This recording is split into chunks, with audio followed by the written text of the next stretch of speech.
Nagbabalik po muli ang inyong lingkod at nagbabalita ng mga balitang dapat nating malaman dito sa ating bansa. Ito ang Balitang Pambansa. Atin ngang matutunghayan sa channel na ito kung ano ang nangyayari sa loob ng ating gobyerno at syempre tumutulong na rin sa ating mga mamamayan na malaman ang katotohanan dahil mayroon tayong karapatan na malaman ang tunay na nangyayari sa ating bansa. Ngunit bago natin panoorin ang balita, huwag niyo pong kakalimutan na mag-subscribe sa ating channel at pindutin ang notification bell para lagi kang maging updated sa ating mga bagong videos na ina-upload araw-araw. At sa ating mga solid viewers naman dyan ay maraming salamat naman po sa walang sawang pagsuporta. At syempre, huwag din pong kakalimutan mag-iwan ng like at i-share ang ating mga videos. At kung mayroon ka naman pang opinion, ang ating comment section ay bukas para sa inyong mga hinaing. Ito na nga mga kaibigan, ating panoorin ang buong video. Salamat po muli and God bless!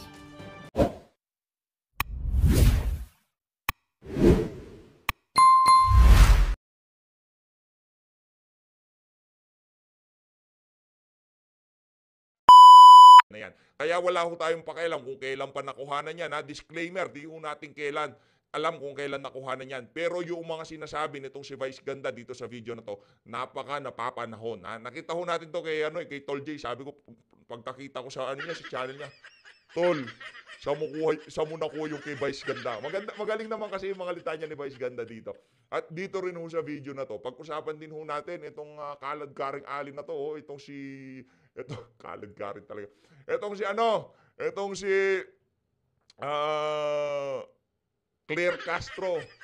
O ang tawag nitong si Jay Guevara, Blur Castro. Nakanantawa. Malabo eh. Mamaya mga kababayan, pag-usapan natin yan. Pero bago yan, isa like at sa subscribe. Masaya na po tayo dyan. At sa mga gusto sumali sa ating community, yung joint button, nandyan lang ho sa baba. Ayun na nga, uunahan ko na ho kayo ha. Dito sa Team Suka t-shirt, wala ho tayong maipamimigay na ganito. Iisa lang ho ito. At naswertihan ho tayong nabigyan. No? Wala ho tayong maipamimigay na ganito. Pero, itong sombrero nitong si Atty. Vic Rodriguez, meron ho tayo, nabigyan ho tayo ng iilan. Kaya pipili ho tayo sa ating mga subscriber kung sino ang papadalhan natin. Ako na ho bahala sa, sa shipment. No? I-send nyo lang ho yung address nyo at ako na ho bahala magpapadala. Nabigyan ho kasi ho tayo ng iilang ganito. Hinihintay lang ho natin yung sa ibang mga kandidato na sinusuportahan natin dito sa Team Suka. At kung mabigyan tayo ng mga iilan na medyo marami, makakapamigay pa rin ho tayo. Pero ito ho, iisa lang to. Kung sino man mabibigyan natin ito, hindi ho, parang malabo ho natin pamigay ito Kasi memorabilia ho ito Galing ho ito kay Atty. Vic Rodriguez. Hindi ko pa nga alam kung nalaman na to, basta rektang suot na kagad Kaya yung yung aurahan parang ramdam ko yung tipong parang nagiging ako grabe naman, pabalik-balik tayo sa sa 69. Kung 69 yan, 69 na, wag na pabalik-balik. Kung 769 na tayo, wag na kayong inaano nyo pa 69 na nga inaano nyo pa 769 na, wag nyo nang pabalikin sa 768. Pag 69, 69. Ay talaga. O eto na mga kababayan, rekta ho tayo dito kay kay Ma'am Vice Ganda.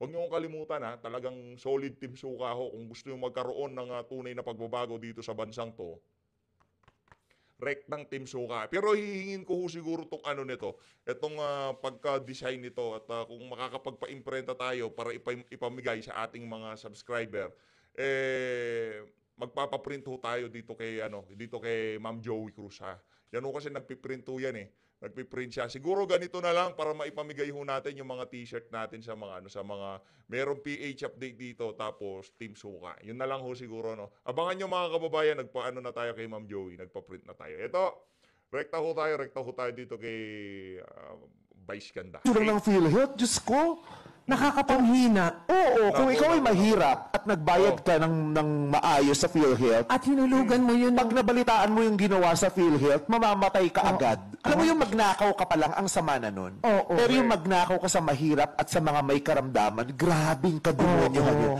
At Grabe ho talaga. Sa totoo lang, Hindi ho natin alam kung kailan nakuhanan yan. Disclaimer, hindi ho siguro ngayon yan. Pero, yung mga sinasabi ni Ma'am Vice Ganda dito, talagang napapanahon ho. Bakit? Yung hong ginawang hindi pagbibigay ng subsidiya sa PhilHealth, makukonsidera ho natin yon bilang pagnanakaw sa ating mga kababayang mahihirap. Kasi nawalan ho ng yung dapat na benepisyo na makukuha ng mga kababayan nating mahihirap sa pamamagitan ng mga subsidiya na yan na dapat ibinigay sa PhilHealth, hindi ho nila ibinigay. Ngayon, yung mga dekalidad na serbisyo na dapat mapupunta sa ating mga kababayang mahihirap na hindi, walang kakayahang magbayad ng premium sa PhilHealth, yun ho ang mga maaapektuhan. Siguro hindi ngayon. Kasi meron pa siguro mga savings yung PhilHealth, yung pera ng mga nagbabayad ng premium, yun ang ipambibigay nila diyan sa mga diyan sa mga senior citizen, sa mga PWD, siguro yun ang pagkukuhanan. Pero ang sinasabi ho natin dito, yung ginawa ni Marcos Jr. na hindi paglalagay ng subsidiya, ang administrasyon ni Marcos Jr. Ng House of Representatives na hindi paglalagay ng subsidiya dyan sa PhilHealth, malaki hong pagnanakaw yan. Ng kakayahan na magkaroon ng kahit papaanong dekalidad na serbisyong medikal yung ating mga kababayang mahirap. At yung kondemonyohan nyo na yan, hindi lang kayo magdudusa, pati mga kaapu-apuhan nyo magdudusa sa... Ngayon pa nga lang, nakakarma na yan si Kokak, di ba? Balita natin, nagpatuslok-tuslok siya ng pampabanat sa mukha niya. Yan daw nangyari. Yung nagka-black eye siya. Yan ang problema. Mahalin nyo na lang kung anong binigay sa inyo ng may kapal. Nagpaparitoke-ritoke. Wala namang problema. Kung may pera naman. Balita natin, talagang big time niyang Lisa Kokak na yan, di ba? Marami talaga siyang mapagkukunan ng pamparitoke. Kung ano pa man yung nadapa siya, nasobrahan sa lasing, sa alak, o kung ano pa man, di natin alam ang dahilan. Sinasabi natin dito, okay lang yun, bagay niya nga. Ginawa nyo mga walang yakay yun. Tsaka isipin mo, di ba, paano ka nakatulog na alam mong kinuha mo yun sa pera ng mga Hindi naman tao? natutulog yung mga addict din yung mga yan. Naku po, bumubusina ka naman. Anong tawag nila dito kay Ate Vice? Bumubusina ka naman. Di daw natutulog yung mga yan, mga addict daw. Naku. Bahala ka dyan. Urging you to resign.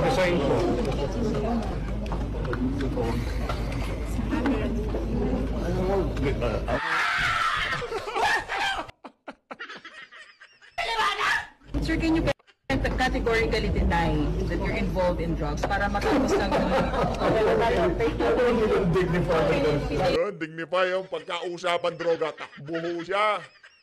Diba? Tol Jay, di ba ganito yan? Ganyan yan eh. Ganyan yan. Pagkausapan na droga, tumatakbo ho. Anak ng toka. Hindi nga ho niya categorically ma-deny na hindi siya nagpupulburon. Sa media, di ba? Sige na nga, ano yun na sir, rektahin nyo na kami. Nagpupulburon ho ba kayo? Di ba? Hindi ho niya mabanggit. Hindi ho niya direktahan sabihin sa media na, hindi ako nagaganyan. Maglalabasan yung mga video nitong sila Senator Nicky Cositing, yung mga kaibigan nilang mayayaman na nagsalita na talagang walang ginawa yung mga yan kung hindi magparty at magpulburon. Lalabas yung video nitong si Ma'am Cathy Binag na kung saan inalok pa daw siya ng pulburon nitong si Lisa Araneta Marcos.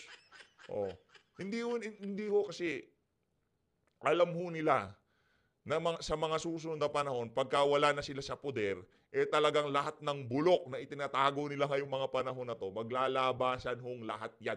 Yun ang ating sigurado dito. Ngayon naman, punta ho tayo dito sa pinakasikat. Ito ngayon siya ngayon pinakasikat. Itong si Claire Castro. Ang tawag ni J. Guevara, Blur Castro. Blur daw malabo daw. Paano ba namang hindi malabo? Hinay-hinay ho kayo sa pagbanat sa mga troll, ha? Baka magalit sa inyo ang principal nyo. Dito sa video na to, ipapakita ko ho sa inyo kung gaanong karaming troll na nagko-comment, nagre-react dyan sa FB page nitong si Bangag. Ito mga kababayan. Yan, dapat wag na natin pabalikin na 68. Pag 69 na yan. Okay? Magpapaprito tayo nito. Sige. Hingin ko kay Madam, ha? Magpaprint tayo ng siguro mga ilan ba? Mga 100 ganito. Ipamimigay ho natin. Magpapaprint tayo ng 100 ganito. Pipili ho tayo sa ating mga subscriber. Kaya kung di pa kayo nakasubscribe, maganda kasi ito yung tipong pwede mo siyang isuot na pang araw-araw kahit tapos na yung eleksyon, Team Suka pa rin. Di ba? Yung tipong kasi, ang nagbansag ho dito, si Marcos Jr., kaya napaka-iconic nitong ano na to, Team Suka eh. Siya ho yung, kumbaga, ginawang pang-asar sa mga kandidato natin at ginamit naman ho ng mga kandidato natin yung pang-asar na yun sa kanilang advantage. Di ba? Team Suka, ayos. Oh. Sige, ano lang ho, abang-abang lang. Magpapa-emprenta ho tayo ng maraming ganito. Ito. Kaya ano na ho tayo, Blur Castro. Hindi na ito matatawag na freedom of expression. Yun, oh. Kasi troll na sila. May troll army. So, pag sinabi natin may troll army, hindi nila ipinaglalaban yung free. Ayan o, ayan ho yung mga nagko-komento sa page nitong si Bangag. Ayan, dahil troll army pinag-uusapan, kung sino mang gumawa nito, napakasalbahin nyo. Habang nagsasalita itong si Claire Castro, iniisa-isa ho nila yung mga nagko-comment, nagre-react sa mga posting nitong si Marcos Jr. Salbahe ka! Freedom of Yan. expression. Oh. Kasi kumikita lang Grabe, sila. Oh, yan o. Ano yan o? Ba't puro page? Kasi page mabilis gawin. Isang account, kahit 1,000 page, pwede kang makagawa. Oh, yan. Yung mga nagre-react, nagko-comment sa mga post nitong si Marcos Jr., puro page. Hindi. Pagka kasi page ho yan, mga kababayan. For example, ako meron akong account. Oh, PH update, yung account, pangalan PH, apelyido update.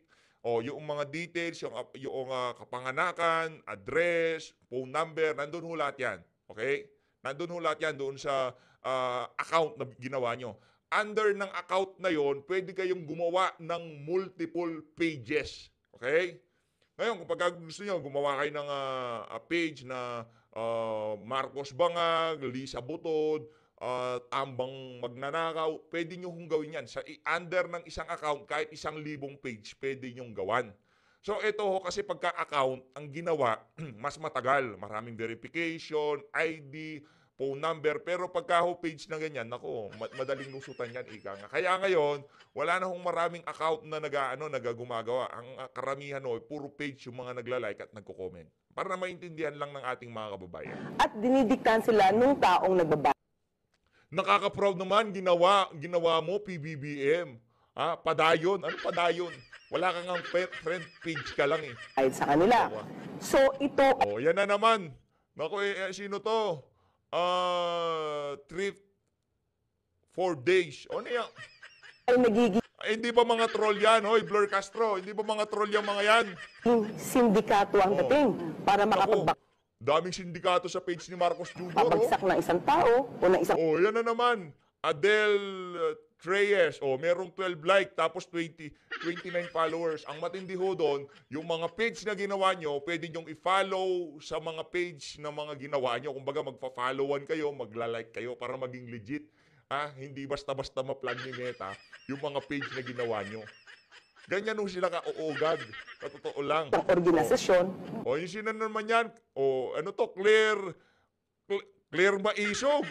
Anak na to. Ano sabi ni Claire Maisog? Nakaka-proud ang ganitong proyekto ay nagpapakita ng tunay na progreso sa ating bansa. Anak ng toka.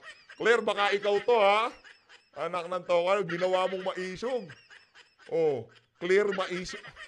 Ikaw kala mo di ko alam yung racket mo. Babayaran para masira. Hindi ito Grabe no, itong si Claire, vlogger na undersecretary pa. Mga double action yung atake niya. freedom of expression. Sino naman to?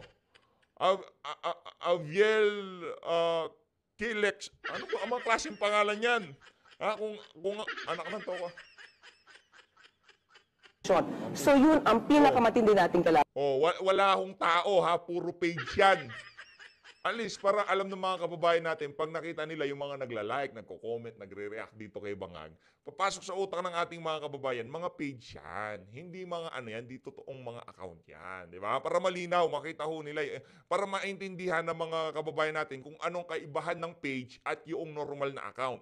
Normal na account, maraming verification, ID, birthday, phone number, address, o kung ano pa man kailangan ni Meta para ma-verify ka niya na totoo kang tao. Pagka page, kahit 1,000 page, unlimited ho ang paggawa niyan. Laban na yun, dapat yan ay sa susunod na kongreso. Yes.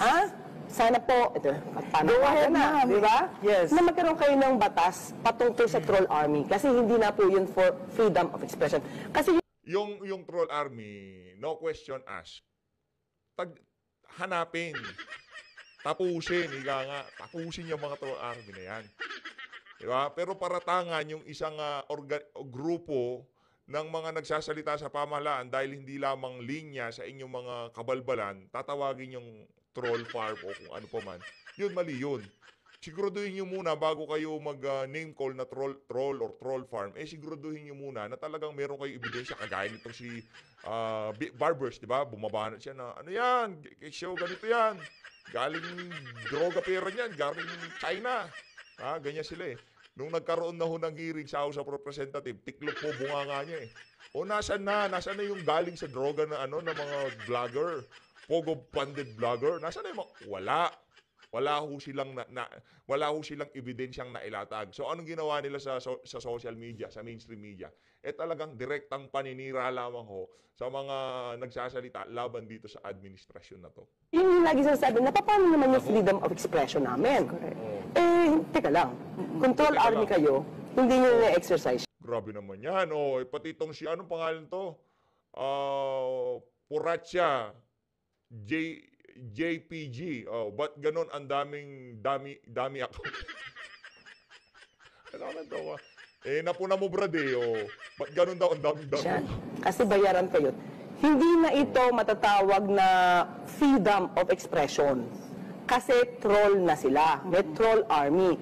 So, pag sinabi natin may troll army, hindi nila ipinaglalaban yung...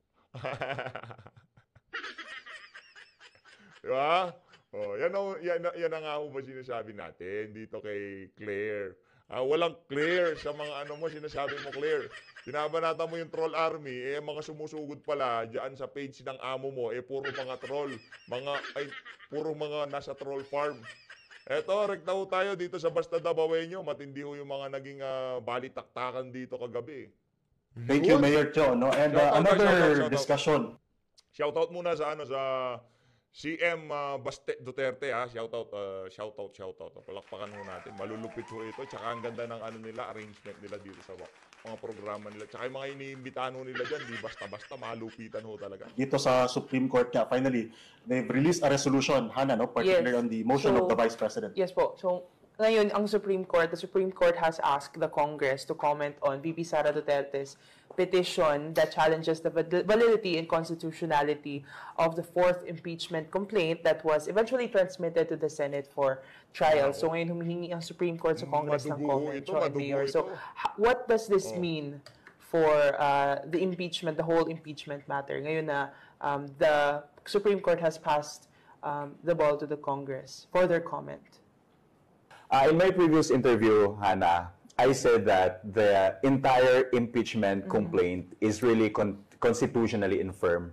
So there are procedural lapses and everything. And these are one of the few things that VP Sara raised on her petition. So pag binasa niyo yung petition niya, makikita mo na very valid. Una, ni-raise niya yung point sa one-year bar rule.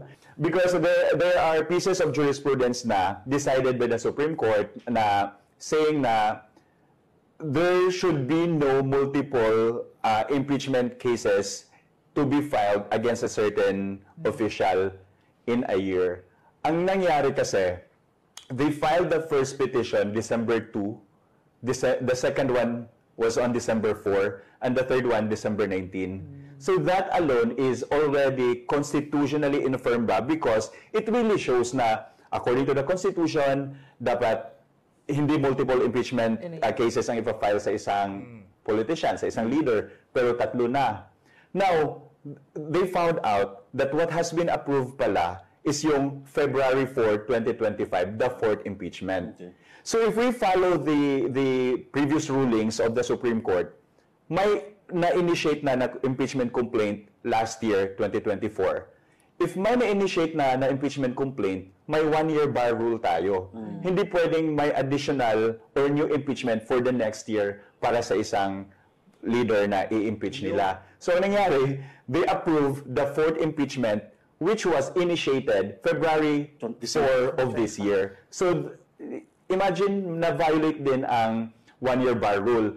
Now that the Supreme Court has heard VP Sara's petition, it only means na may ngipin sa petition. Because kung walang justiciable issue sa petition, hindi yan imamind ng Supreme Court. Di ba? Basura lang yan. Wala yung issue nito, so dapat wala. Pero ngayon, the Congress is given 10 days to answer or to di ba, explain their points sa impeachment.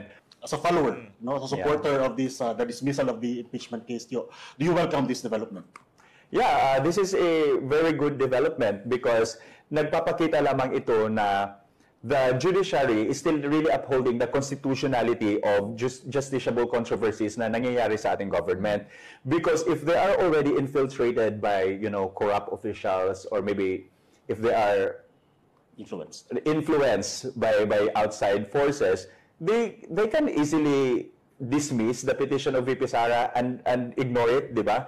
Pero ang nangyari ngayon, binigyang buhay, meaning to say may laban talaga. So now na may ganitong development na, it only shows na despite the political persecution that VP Sara has gone through, despite the series of attacks and hearings that the Congress has done to her, may laban talaga siya. So, yan yung parang positive aspect na nakita ko sa development na ito. How about you, Mayor? They're very eager to destroy the Vice President. So, marami silang mga PR. Yung pinafile nila yung ibang congressman, yung mga leftist congressmen and women first, di ba? Tapos nag-ano na naman sila. Hindi nila na calculate na kung ano yung magiging effect if whenever they really needed to push through with the impeachment.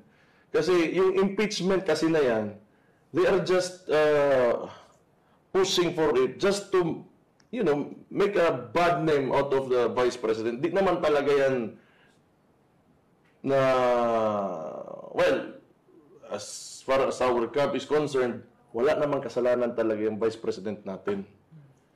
Pinapalabas nyo ng impeachment, and ngayon, nasaturate nyo kasi, hindi nyo, kung yun yung ginagamit nyo as a tool, as a weapon against her, ngayon, hindi nyo na magamit. In the first place, kasi kung nung una pa lang talaga, na ginamit nyo yan against the Vice President, sana nag-push through na yan. So, ibig sabihin, wala talaga yung hawak na pwede niyong i-impeach yung tao. Correct. Tama ho yung sinasabi na yan itong si Mayor Baste. Kaya nga, ito naman, public knowledge naman to. Lagi naman sinasabi ni VP Sara. Kaya sila nag-iimbestiga dyan sa TRICOM, dyan sa Quadcom, dyan sa Committee on Bad Government. Wala pa ho silang hawak na ebidensya laban dito kay VP Sara. At yun din ho napatunayan noong nagsalita itong si Joel Chiuan kung saan sinasabi niya yung mga nakalap nilang mga ebidensya diyan sa Committee on Bad Government, yun ang mga naging basihan ng impeachment, yung mga articles of impeachment laban dito kay VP Sara. Yung mga napag-usapan nila doon, yun yung mga naging basihan ng impeachment. Kaya sinasabi niya, kahit hindi na natin padaan sa Justice Committee yan. Kasi rin naman ang tag dito, aware yung mga mga mambabatas, yung membro ng Justice Committee sa mga laman ng articles of impeachment. Kaya automatic pirmahan na ho. Ganun ho yan. At sinasabi nila, actually di na kailangang anuhin yan Kumbaga, noong bago kasi magpirmahan, dapat babasahin muna yung articles of impeachment. Di na raw ho kailangan dahil yung mga napag-usapan doon sa Committee on Bad Government, yun ang laman ng impeachment. Doon pa lang ho, talagang totoo ho ang sinasabi ni VP Sara na wala silang pinanghahawakan sa akin. Yun lang mga chismis, aligasyon. Kaya pag napunta tayo dyan sa dyan sa impeachment trial na yan, talaga hong panigurado. Lahat ng mga aligasyon laban dito kay VP Sara, babalentong ho lahat yan. So manahimik na lang sana kayo, mga unggoy. Harvey, Mga unggoy! Sinasabi ho natin. Ito si Mayor Baste, matigas ho talaga. May nagpakulay ng buhok itong si VP, kulay asul. Wow, ang ganda Ayos. Ang ganda ng kulay ng buhok nitong si Bibi. Gusto ko yan! If I may add, ni-raise din kasi ni VP Sara yung series of interviews ng Secretary General. So one of the reasons na sinabi ni Sec Gen Velasco, sabi niya, hindi daw sila nag-act upon the first, second, and third impeachment kasi nga may mga members daw sa Congress na nagsasabing, wag muna because they need to wait for the fourth impeachment. So, sa aspeto pa lang na ganyan, masasabi natin na there is a deliberate attempt to freeze the impeachment which is not allowed under the law. Tapos pag tingnan mo yung petition ni VP Sara, may mga timestamps sa lahat ng interviews. So lahat ng mga ginagawa nila, mga PR nila, yung sinabi ni Mayor kanina, lahat ng mga PR, mga interviews nila, media, conferences, and everything, nagagamit against them. So, di ba? Funny siya, pero parang it's a waste of taxpayers' money din kasi they are still pushing with that groundless impeachment case. So sila lang din they just show the people that it's only a narrative that they're trying to push, not really a real case. And speaking of PR, Mayor... Yung mama na yan, si Mayor Baste, nako. Wag ho kayong panghinaan ng loob, wag ho kayong mawalan ng pag-asa, marami-rami pa ho tayong Duterte. Nandiyan pa si BP, nandiyan pa si Kong Pulong, nandiyan pa yung Mayor Baste, nandiyan pa sino pa ba? Wala na, sila lang yung magkakapatid na kilala natin eh. Talagang si Kitty, di naman sa politika yun eh. TikTok lang yun eh. Pasayaw-sayaw lang yun eh. Di natin alam, nananalaytay ang dugo ni Tatay Digong dyan, di ba? Hindi ho natin alam, no? Sa mga susunod na panahon, baka biglang maging abogado yan. Ako, yari kayo dyan kay Kitty. And you know what's really interesting here? Immediately when the Supreme Court resolution came out, nagpalabas ng video ang House of Representatives, a compilation. It's a video dedicated to VP Sara, compilation explaining the articles of impeachment. So I think you shared this also, Chon. Instead of answering, taking time to answer, at least may time silang gumawa ng propaganda video. So far this is the funniest propaganda video I have ever seen because it's like a work of a high school student ba na project na ano yung grounds. Grabe, ba't parang tumikas ata tayo dito sa sa damit natin. Hindi niyo mo papansin, mga kababayan. Di ba? Kasi parang pumogi tayo ng 2 buhit dito sa t-shirt natin na to. Diba? Ayos, di ba? Ayos.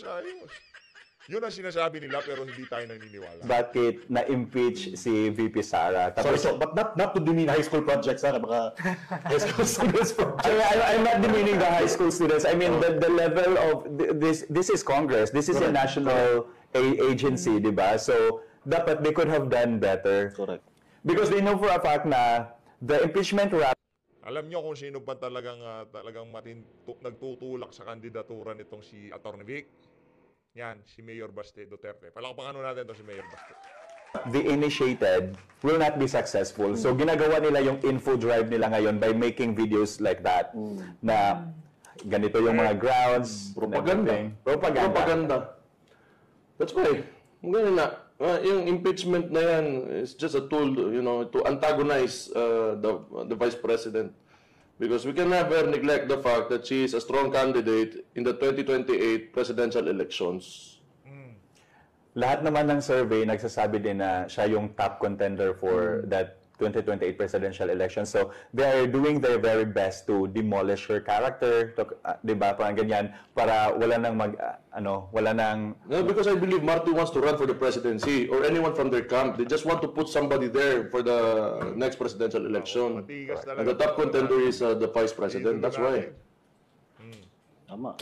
And with that premise, knowing na wala talagang on surveys, wala talagang lumalapit na contender doon. So we expect na more of these attacks and propaganda will come out leading to 2028. That's for sure. Kulelat din si sa survey. Si Martin. Wala talaga. Hindi nga umaabot ng 5%. Saan na ba siya? Pero hindi natin siya tahimik na siya ngayon, no? Wala na. Alam niya na wala siyang pag-asa. Tahimik yata. Wala. Ayaw ko na pag-usapan yung tao. Pero with this video, Mayor, do you think since you're a social media person, Jo, no, do you think this video had any effect whatsoever to the Filipino people in terms of how they see the Vice President? Yeah, meron talaga. Meron talaga nasisway, lalo na yung mga blind followers, because we cannot deny the fact that in the Philippines, we have Marcos loyalists, we have Marcos apologists, and these groups of people, wala silang nakikitang mali. Diba? So, yun, pwede silang masway sa video na yan. Pero what I love about this is the fact na if you look at the page of the Congress, ang majority of the reactions ay haha, naka-laugh reactions sila. So meaning to say, sinusuka nga sila ng tao. Tama talaga yung tagging ng PDP Laban na team sinusuka sila. Nobody is pleased with what you are doing right now.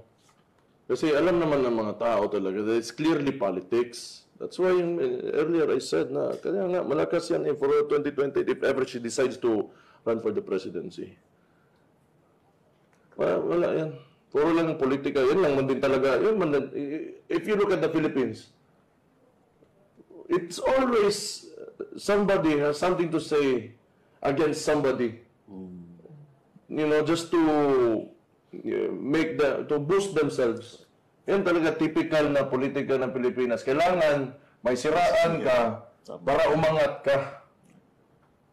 Diba? Nangyari kang erap. Kulong. Yung nangyari kay GMA, kulong din ni ano. Kaya nga, you know, ano yung unique talaga sa panahon ni PRD? Makita mo lang na ayaw niya ng gulo. And gusto niya, if you want to build a country, then you need to unite your people. So that's why kahit sa tingin ng iba, hindi palibing yan si Marcos, ipalibing niya para matapos na lahat so that we can move forward and build a nation. Correct. Ito, traditional politics and traditional politicians composes Congress. Mind you, yan lahat, halos talaga dyan lahat. Wala yan. Mga dynasties, mga old rich sa kanilang mga probinsya, nandyan yan lahat. So they are using or they behave kung ano they behave na kung ano yung mga traditional politicians dito sa bansa natin. So sige lang, at least maganda pa rin, you know.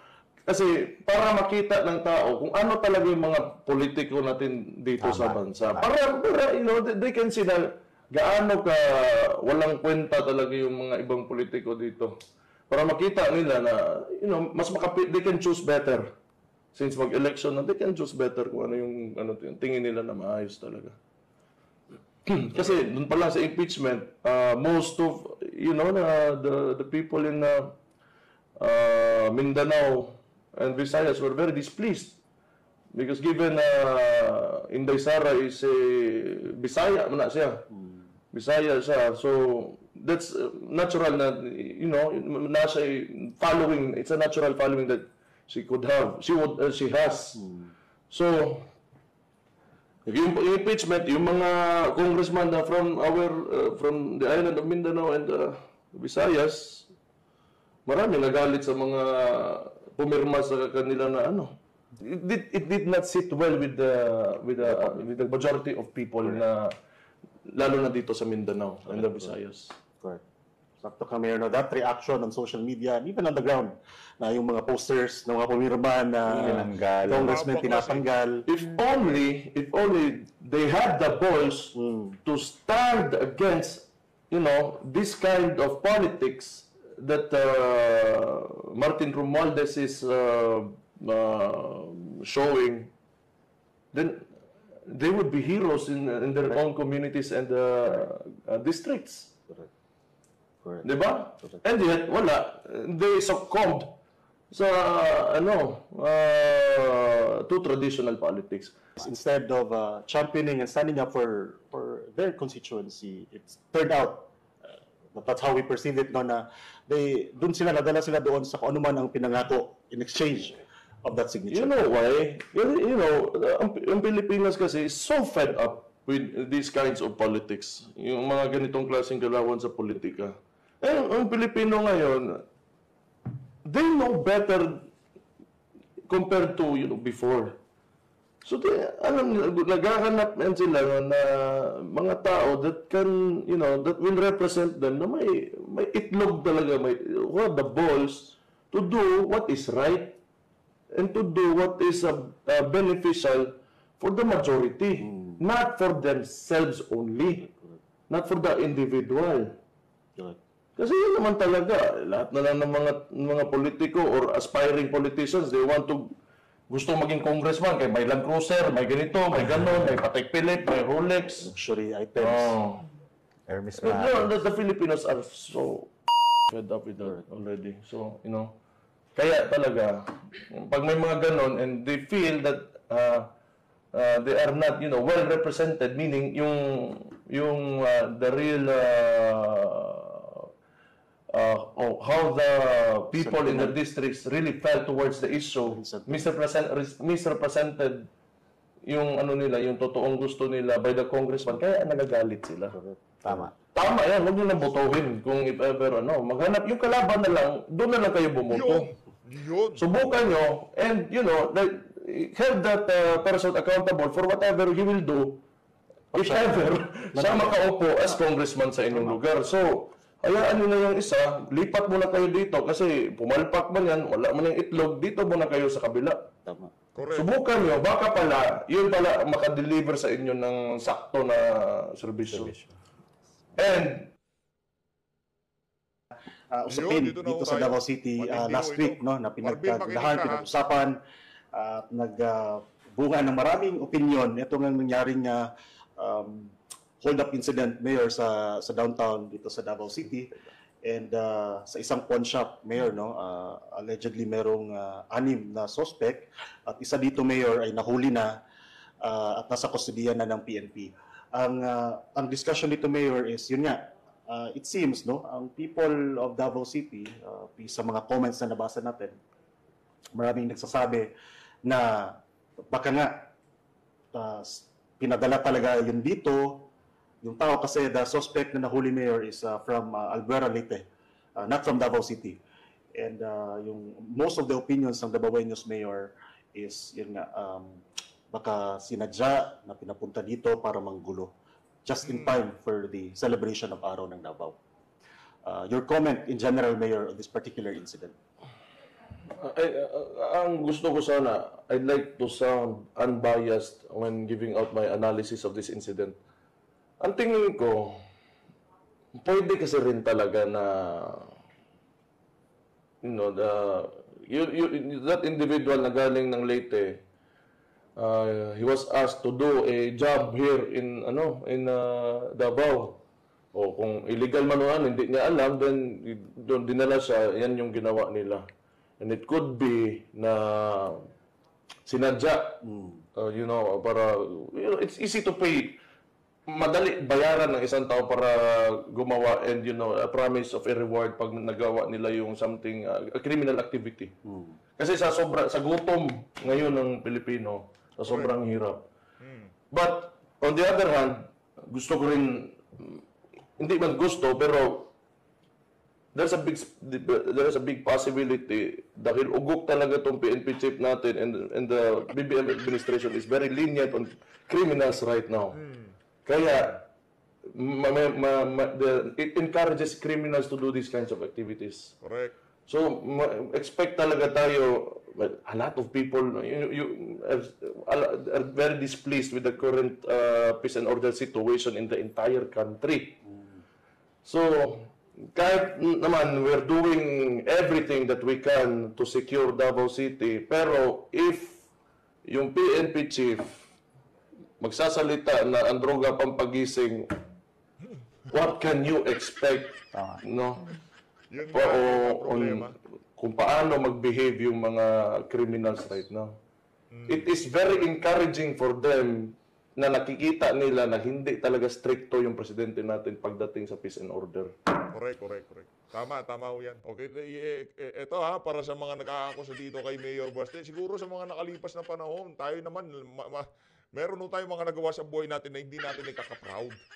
Pero yung kung paano mo binago ang sarili mo doon sa inyong mga pagkakamali na yun ang importante. Huwag kayong magpakulong sa mga nakaraan. Oo, dati, rock and roll yan.